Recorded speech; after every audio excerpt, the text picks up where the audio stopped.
ইরানের পাল্টা হুঁশিয়ারি।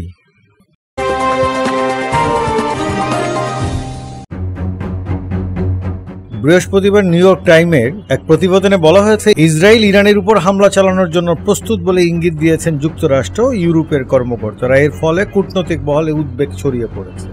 এর জবাবে ইরানের ইসলামী বিপ্লবী গার্ড বাহিনীর প্রধান মেজর জেনারেল হোসেন সালামি ইহুদিবাদী ইসরায়েলকে কঠোর হুঁশিয়ারি দিয়েছেন। বলেছেন, ইসরায়েল যদি সামান্যতম ভুল করে তাহলে তা ইতিহাসে শিক্ষণীয় একটি ঘটনা। তিনি জোর দিয়ে বলেন, ইসরায়েলের যে কোনো আগ্রাসনের জবাবে ইরান ট্রু প্রমিস অভিযানগুলোর চেয়েও বেশি শক্তিশালী প্রতিক্রিয়া জানাবে। এদিন ইরানি রাষ্ট্রীয় সম্প্রচার সংস্থা IRB কে দেওয়া এক সাক্ষাৎকারে সালামি এসব কথা বলেন। তার ভাষায়, যদি জায়নিস্টরা সামান্যতম ভুল করে বসে, তারা ইতিহাসে এক শিক্ষণীয় পরিণতির মুখোমুখি হবে।